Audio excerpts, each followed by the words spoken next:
New Zealand की team final में पहुंच चुकी है। अब उनके सामने कौन सी टीम जाएगी ये निर्धारित होगा कल, यानी कि जब दूसरा सेमीफाइनल खेला जाएगा भारत और इंग्लैंड के बीच। इस मुकाबले से पहले आज टीम इंडिया ने प्रैक्टिस की और प्रैक्टिस के बाद हुआ प्रेस कॉन्फ्रेंस में आए टीम इंडिया के बॉलिंग कोच मॉर्ने मॉर्कल और उन्होंने कई सवालों के जवाब दिए। लेकिन एक सवाल जो सबसे पहले उनसे पूछा गया, वो सवाल हैरी ब्रूक्स से, जो इंग्लैंड के कप्तान हैं, उनसे भी पूछा गया। लेकिन सबसे पहले बात करते हैं मॉर्ने मॉर्कल की। तो उन्होंने जब सवाल ये पूछा गया प्रशांत की परफेक्ट गेम अब तक टीम इंडिया के लिए अब तक नहीं आया है, तो क्या आपको लगता है कि अब आगे वाले मैचेस में परफेक्ट गेम आएगा, या फिर क्या टीम इंडिया इसके लिए सोच रही है?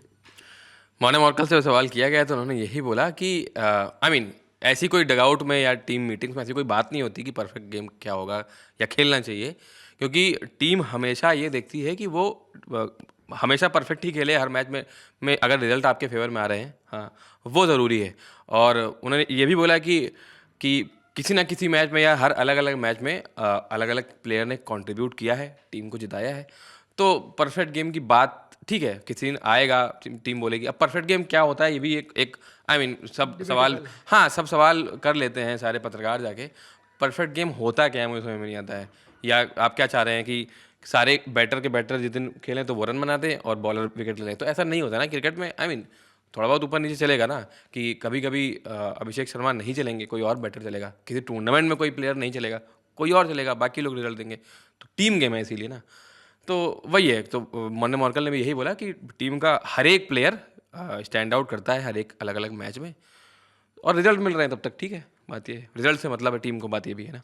और हैरी ब्रूक से भी यही जब बात बोली गई हाँ, तो यही मैं मतलब अगला सवाल मेरा यही था कि हैरी ब्रूक से भी ये सवाल पूछा गया कि परफेक्ट गेम इंग्लैंड ने भी अब तक नहीं खेला, क्योंकि ये जो बात हुई है परफेक्ट गेम की, दरअसल उसके पीछे रीजन ये है कि ये दोनों team as a favourites tournament में घुसे थे। ठीक है, दोनों ने सेमीफाइनल तक अपना सफर भी पूरा कर लिया और सेमीफाइनल में जगह भी बना ली। लेकिन एक बात जो सवाल उठता रहा कि दोनों टीमों को जो जो मुकाबले जीते अपने, वो वैसे कन्विंसिंग विन नहीं आए, या फिर एक भी मुकाबले ऐसा नहीं रहा कि हाँ ये इन्होंने बहुत डोमिनेट किया और उसके बाद जीता। एक मुकाबला भारत के लिए रहा जिम्बाब्वे वाला, और इंग्लैंड के लिए भी एक दो मुकाबले ऐसे रहे कि जहाँ पे उन्होंने perfect game, nearly perfect game खेला। लेकिन वैसा जो एक उनसे उम्मीद किया जा रहा था कि हाँ आप परफेक्ट गेम खेलोगे, तो क्या उससे लेकर के हैरी ब्रूक ने क्या कहा है?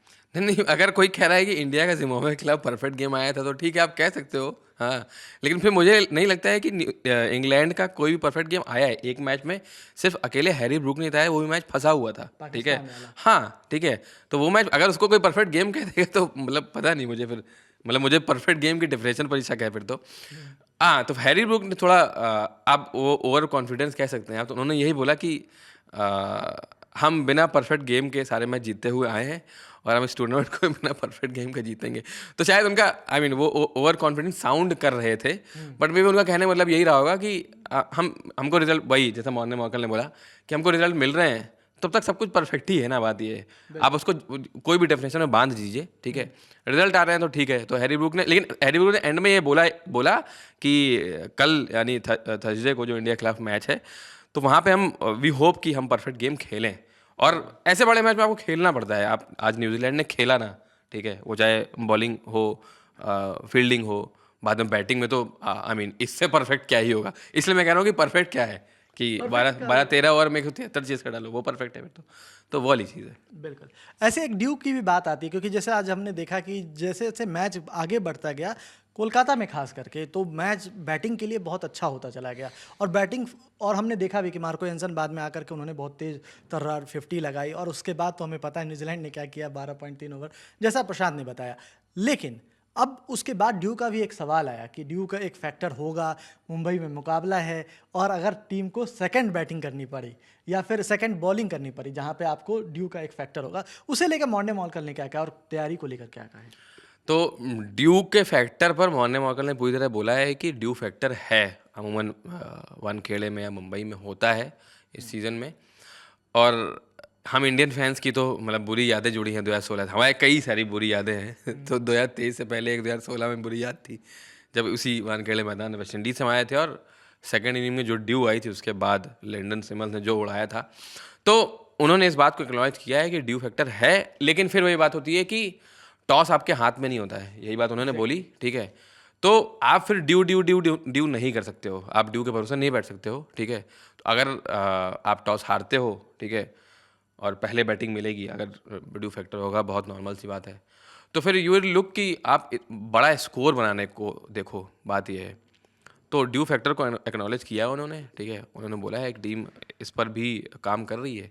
बाकी टॉस पे डिपेंड करेगा क्या होगा, बाकी टीम कॉम्बिनेशन फिर कैसा होगा वो भी टॉस को लेकर उन्होंने बोल दिया कि मैच डे पे सारी कंडीशंस देख के वो भी डिसाइड किया जाएगा क्या होगा। एक सवाल पिच को लेकर के भी उनसे किया गया था कि ओवरऑल पिच जो है वो किस तरह का दिख रहा है, या फिर पिच कैसे परफॉर्म कर सकता है, उसे लेकर के भी उन्होंने कुछ कब बताया है? पिच को लेकर कल परसों से बातें चल रही हैं, जब से वो गौतम गंभीर की क्यूरेटर के साथ एक फ़ोटो वायरल है, और उसके बाद कई सारे, क्योंकि पानी लगाया गया था थोड़ा थोड़ा पिच पे, उस पर भी बात हुई। मॉर्ने मॉर्कल ने बताया कि पिच बैटिंग के लिए अच्छी होने वाली है, ट्रू बाउंस होगा, और क्योंकि अगर हल्का सा पानी डाला जाता है, थोड़ी घास रहती है, और वानखेड़े की पिच अमूमन उसमें अच्छा बाउंस होता है, अच्छी बैटिंग विकेट होती है। तो उन्होंने ये बोला कि अच्छी बैटिंग विकेट होगी, संजू जैसे प्लेयर्स मतलब दे विल लव कि उस पिच पे वो मतलब बाउंस को टच कर सकते हैं और शॉट खेल सकते हैं, ये वाला है, ये बताया। बिल्कुल। ओवरऑल मैच में क्या होता है, और मैच में इस क्या ड्यू का फैक्टर रहता है, कितना रहता है, वो तो कल ऐसे भी क्लियर हो ही जाएगा। हालांकि इस पूरे प्रेस कॉन्फ्रेंस में एक बात बहुत साफ थी कि दोनों ही टीम अपने पत्ते खोलने से बच रही थी, और वो ये नहीं दिखाना चाह रहे थे कि उनका कॉन्फिडेंस थोड़ा भी हिला हुआ है या फिर उस मैच को लेकर के कोई प्रेशर में है।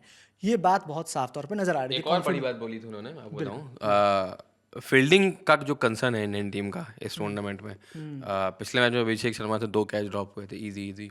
और इससे पहले भी अगर देखें पूरे टूर्नामेंट में, तो टीम इंडिया की फील्डिंग उतनी अच्छी अभी तक नहीं नजर आई। नहीं तो मैं डेटा बताता हूँ। इंडियन टीम की कैच एफिशिएंसी अराउंड 71% है, सबसे कम है पूरी टीमों में। आई मीन इंडिया की टीम से ऊपर पाकिस्तान 2-3 पॉइंट्स ऊपर है, और सेकंड नंबर पर जिम्बाब्वे है फील्डिंग एफिशिएंसी में।